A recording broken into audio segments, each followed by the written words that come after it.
مون هوانجي. وفي الاثناء دي بنشوف بلاك. هو مش اسمه بلاك يا اصحابي، هو اسمه شياو، بس انا لقيت شي وشياو ولقيت الاسماء قريبه من بعض فانا قلت اسميه بلاك. الاسم ده من عندي يعني، وعرفوني اذا كان الاسم ده عاجبكم ولا نرجع نخليه شياو. وفي الوقت ده بنشوف بلاك مختبئ خلف شجره وبجانبه شي، ونسمعه بيقول لشي كم عدد الناس هنا انهم كثر جدا. فنشوف شي بتحط ايدها على راس بلاك وتقول له لا تخف يا اخي، المعلم والاخوه سيتكفلون بالامر. فنشوف بلاك بيشكرها ويقول لها كيف يمكنني مناداتك يا اختي الكبرى. فنلاحظ ان شي سعيده جدا وتقول اسم ايها الاخ الاصغر هو شي. فيقول لها بلاك اختي الكبرى شي من فضلك اعتني بي من الان فصاعدا. فنشوف ان شي سعيده جدا وتقول له كما انت لطيف لا داعي للرسميات. ونشوف ان بلاك بيبص للاشخاص المنتحلين شخصيه بطلنا وتلاميذ ويقول لشي اختي شي لماذا هؤلاء الاشخاص يرتدون ملابس تشبه ملابسكم؟ فنشوف شي بتشاور عليهم وتقول هؤلاء انهم يقلدوننا ويسرقون الاخرين ويشوهوا سمعه معلمي. فنشوف بلاك محبط ويقول لها اذا هذه خدعه جديده، انتم البشر مبدعون في الخداع حقا.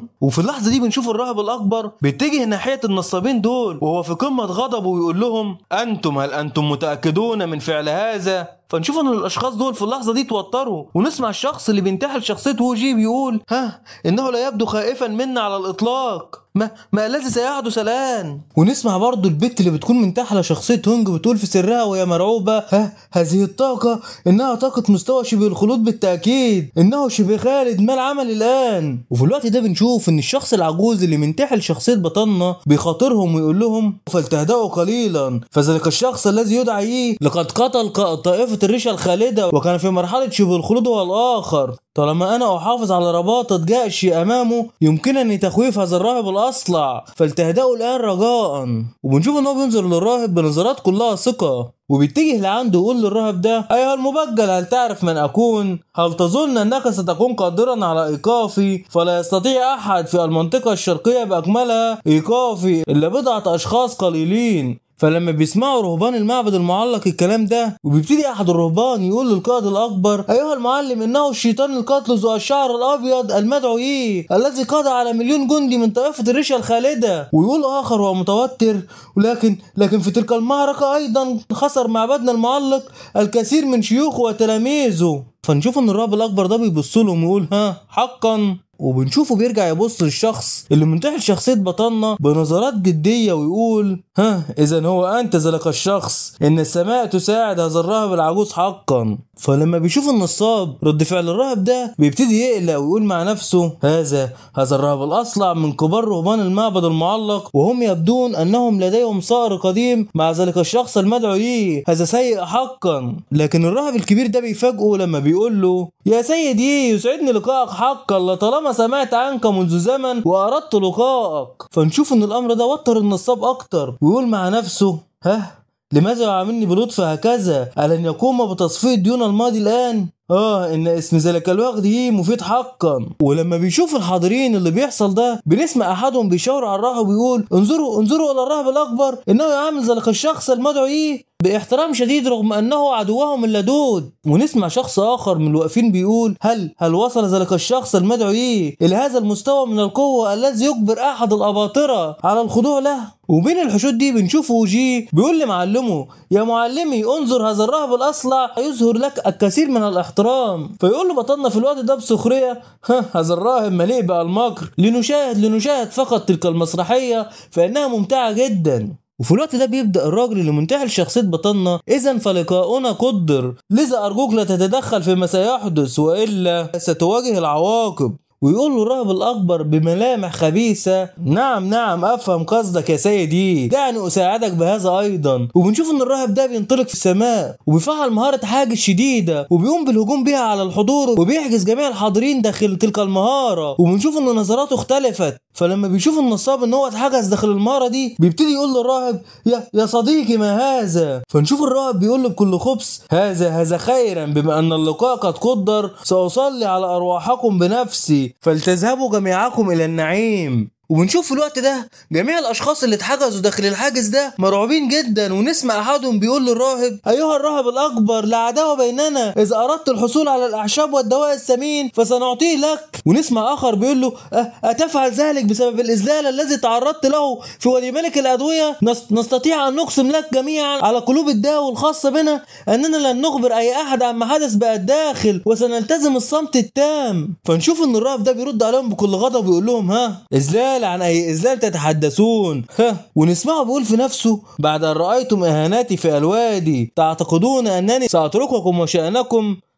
إن إهانتي وتعرضي للمذلة داخل ذلك الوادي إنه سر كبير لا يجب أن يصل لأي أحد في المنطقة الشرقية، وسيدفن هنا معكم، وبعدها سأقوم بنهب جميع كنوزكم وأعشابكم النادرة، ثم سأقوم بإلقاء اللوم على ذلك الوغد المدعوي إنها إصابة 3 عصافير بضربة واحدة، كما أنني سأكتسب سمعة طيبة أيضا بعد أن أقوم بالقضاء على ذلك الوغد. وأثناء تفكيره مع نفسه بيقطع أحد الحاضرين، وبنشوفه بيطلع شارة من جيبه ويقول له: أنا أمير إمبراطورية يان، لا تفكر حتى في أذيتي ولا ستتعرض للعواقب الوخيمة. وفي اللحظة دي برضه بيقول له شخص آخر: أنا عضو مهم في أحد الطوائف الكبرى وسيحققون في أمري إذا حدث لي أي شيء. ونشوف في الوقت ده ان الراهب الاكبر بيوجه ناحيتهم هجوم على شكل قبضات، ويقوم بامساك هؤلاء الاشخاص اللي كانوا بيتحدثوا وبيسحقهم على الفور. فلما بيشوف العجوز النصاب اللي بيحصل ده بنشوف ان هو خايف للغايه، لكن ما بيبينش ده، ويقول مع نفسه: هي لحظ السيء، كنت اخطط للاعتزال بعد ان اقوم بنهب هؤلاء الحمقى، ولكن لماذا الامور وصلت الى هذا الوضع؟ ونشوفه بيسيطر على نفسه وما بيظهرش مشاعره دي للراهب، ونسمعه بيقول له: يا صديقي، هل ستقتلني انا ايضا؟ فينظر له الراهب بنظرات شريره ويقول له: حاشا وماشا، فانا احترمك كثيرا يا سيدي، ولدي طلب اود طلبه منك.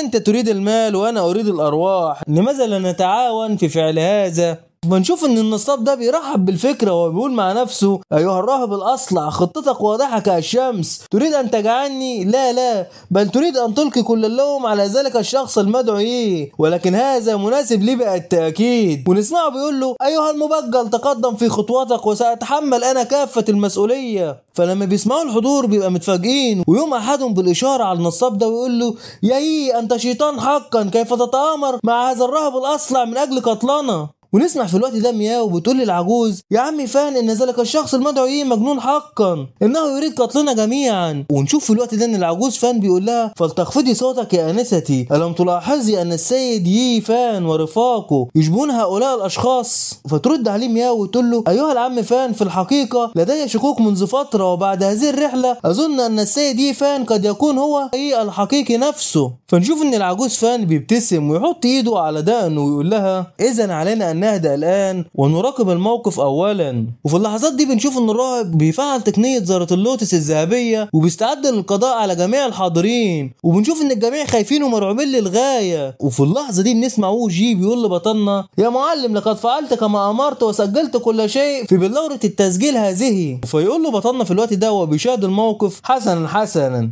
الآن لن يتمكن هؤلاء الرهبان الصلع المنافقون من التظاهر بالتقوى بعد الآن، وبما أن الأدلة بحوزتنا فحان وقت الإحماء. وبنشوف أن بطلنا بيبص بنظرات حادة للراهب ده، وفجأة واحدة بيقوم بالانطلاق ناحيته ويقوم بتبديد تقنية العجوز ده في لمح البصر. وبنشوف أن العجوز اتفاجئ ويقول: من هناك؟ من الذي فعل ذلك؟ فيقول لبطلنا في الوقت ده: أنا من فعلت ذلك، أنا عمك الأكبر يي. فلما بيسمعوا الحضور اللي قالوا يي فنسمع أحدهم بيقول: ماذا يقول هذا الشخص؟ هل يقول أنه انتظروا إذا كان هو؟ ويقول آخر: انتظروا، أليس هو ذلك الشخص من وادي ملك الأعشاب؟ ونشوف ان الجميع بيبصوا ناحية النصابين دول ويقولوا: اذا كان هذا الشخص هو الحقيقي فاذا فهؤلاء الاشخاص هم محتالون بالتأكيد. وفي الوقت ده بنسمع مياو بتقول لعمها فان: ايها العم فان، السيد يي فان هو حقا يي، كنت اعرف هذا، كنت اعرف. ونشوف ان العجوز سعيد ايضا ويقول لها: عندما رايته في النزل اثناء هجوم محاربي الثعابين علينا شعرت انه ليس بشخصا عاديا، كما ان ذلك الشعور قد ازداد اثناء تواجدنا داخل وادي ملك الادويه. حقا كما تقول الشائعات انه تنين يحلق في السماوات. وفي الوقت ده بنشوف ان بطلنا بيبص للنصابين، ولما بيشوف النصاب اللي كان منتوع شخصيه بطلنا ده بنشوف ان هو مرعوب وهيشق على نفسه من شده خوفه، ويقول مع نفسه الان انا محكوم علي بالموت، فلقد تظاهرت بانني هو امامه لفتره طويله بينما هو ظل صامتا يراقبنا، بالتاكيد لقد انتهى امرنا. وفي الوقت ده بنسمع الراهب الاكبر بيقول في قمه غضبه انت حقا كنت تلعب لعبه ذكيه بعد كل هذا الوقت الذي عاملتك فيه بلطف، اتضح انك انت هو ذلك الوغدي، لا عجب انك استطعت اذلالي داخل وادي ملك الاعشاب والادويه. هذا جيد جدا، ساحاسبك الان على الاهانه القديمه والجديده معا. فيرد عليه بطلنا في الوقت ده ويقول له جيد ايها الراهب الاصلع، لقد سجلت اداء دراميا للغايه. تخيل معي ردة فعل الناس على المعبد المعلق بعد ان انشر ما سجلته على بلورتي. فنسمع الراهب بيقول له في الوقت ده بمنتهى الغرور لا تقلق بشأن هذا، لأنه لن يغادر أحد هذا المكان حيا اليوم، ومن سيعلم بأفعالي بعد أن ألصق تلك التهم بك وأقوم بقتله، خاصة وأن سمعتك ممتازة مؤخرا، لذا كل شيء سينتسب إليك بالتأكيد. فنشوف ان بطلنا بيبصله ويقول له تبدو واثقا جدا من نفسك ايها الاصلع. فنلاحظ ان الراهب ده انفجر من الغضب وهو بيقول لبطلنا في وادي ملك الاعشاب والادويه كانت قواي مقيده وقد وقعت في فخك، ولكن الان الامور مختلفه، لذا فلتستعد للموت. وبنشوف ان الراهب ده بيقوم بالهجوم على بطلنا، وفي الوقت ده بنسمع ووجي بيقول له هونج هل المعلم سيكون بخير؟ فهذا الراهب الاصلع في قمه مرحله شبه الخلود وسيشكل خطرا على المعلم بالتاكيد. فيقول له هونج انت حقا لا تعرفه، لا تقلق، بالتاكيد ان لديه ورقته الرابحه فإنه يخفي الكثير، فمن يستطيع كسر قواعد الخالدين الخاصة بملك الأدوية ليس شخصا عاديا بالتأكيد. وفي اللحظة دي اللي بيتعرض فيها بطلنا لهجوم الراهب العجوز ده بتظهر له رسالة من النظام وبيبقى مكتوب فيها تم اكتشاف هجوم على المضيف من خصم في قمة شبه الخلود، يتم الآن تفعيل التأثير السلبي، كلما زادت قوة الخصم زادت قوتك، الآن أصبحت قوتك في مرحلة ذروة شبه الخلود. فنشوف بطلنا بيبتسم في الوقت ده وبينظر للخالد نحن ذا، وبنشوف ان هو بيتصدى لهجوم العجوز ده وبيحطمه بايديه العاريه فقط. وبنلاحظ ان الراهب ده اندفع للخلف نتيجه لرد فعل هجوم بطلنا عليه وبدا في بصق الدماء. وبنسمعه بيقول وهو طاير في الجو انت يا الوغد كيف فعلت هذا؟ وبنشوفه بيقوم وهو في منتهى الغضب ويقول لبطلنا انت كنت تختبئ جيدا، لم اتوقع انك بلغت مرحله ذروه شبه الخلود. ونشوف بطلنا بيبص له بجديه في الوقت ده ويقول له قل لي كيف تريد ان تموت ايها الاصلع؟ فنشوف ان العجوز ده بيصرخ عليه ويقول له بمنتهى الغضب وماذا في ذلك حتى لو بلغت مرحلة الذروة؟ لقد قمت أنا بصقل الجسد الأسطوري الغير قابل للتدمير خصيصا لمواجهة المعارك داخل وادي ملك الأدوية، ومن المستحيل أن يستطيع شخص مثلك القضاء علي الآن. فنشوف بطلنا بيبصله ويبتسم ويقول له أيها الأصلع لقد أردت أن أعطيك فرصة لكنك لم تقدرها. فيكمل الراهب ده صراخه على بطلنا ويقول له أيها الوغد فلتتوقف عن غطرستك.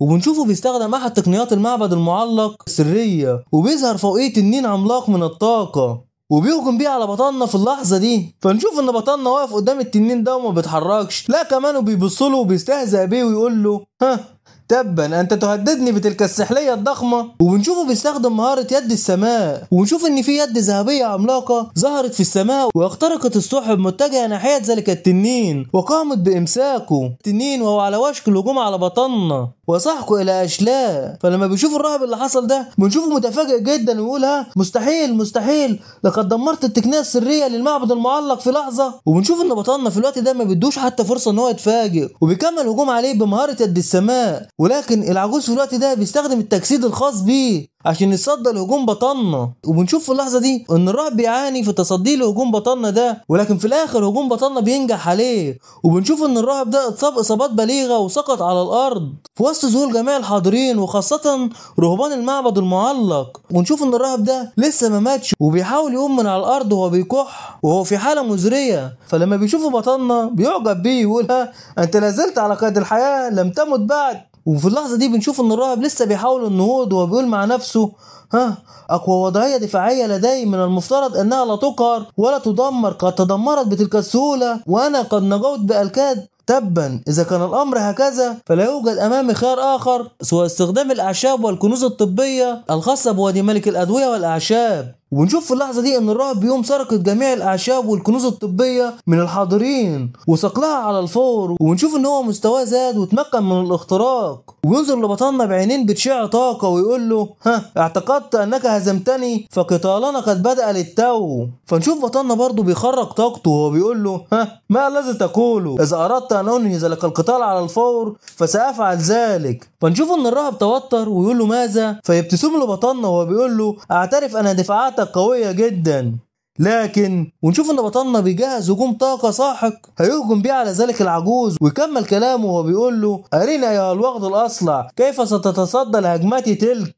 فبنشوف ان الراهب متفاجئ جدا ويقول له هذا الاسلوب القتالي، فيقول له بطلنا هل تذكرته الان؟ وبنشوف ان الراهب ده بيجمع طاقته كلها عشان يصدى لهجوم بطلنا، فيقول له بطلنا في الوقت ده ما تعتقدش ان الهجوم ده زي المرة اللي فاتت كنت بستخدم 1% من طاقتي، لكن دلوقتي الامر مختلف. وبنشوف ان الراهب مصدوم من اللي قاله بطلنا لكنه برضه بيتحاول يصداله، وفي الوقت ده بيهجم عليه بطلنا وحرفيا بيطير له اسنانه. ايه ده؟ بيحوله لاشلاء بتطير في الجو. فلما بيشوف الاشخاص المتواجدين في المكان هجوم بطلنا المرعب ده على الكاهن الاكبر بنلاحظ ان هم مرعوبين ومش فاهمين اللي بيحصل، ونسمع احدهم بيقول هو متوتر لقد مات الراهب الاكبر حقا، ونسمع شخص اخر بجانبه بيقول هو مش مصدق نفسه هل نجونا، ويقول اخر ان السيد حقا هو منقذنا. وبنشوف ان هم جميعا في الوقت ده بيبتدوا يهتفوا باسم بطلنا وبيكونوا فرحانين جدا ان هم تم انقاذهم، وبيفضلوا يقولوا له ان احنا مدينين بحياتنا ليك وان احنا هنعمل اي حاجه من اجلك وانت بطلنا ومنقذنا والكلام ده. في الوقت ده بنشوف نظرات الاعجاب باينه جدا على مياو، ونسمعها بتقول للعجوز فان انظر يا عم فان ان قوه الاخ قد تجاوزت توقعاتي. فيرد عليها العجوز فان ده ويقول لها ولكن يا سيدتي ان اجتهدتي ستصلين حتما الى مستواه. وفي الوقت ده برضه بنشوف ان ووجي مذهول جدا وفخور بيه ويقول ان معلمي عظيم جدا لقد اظهرني مره اخرى. وفي الوقت ده كالعاده بنشوف ان هونج بيحقد على بطلنا ويقول في نفسه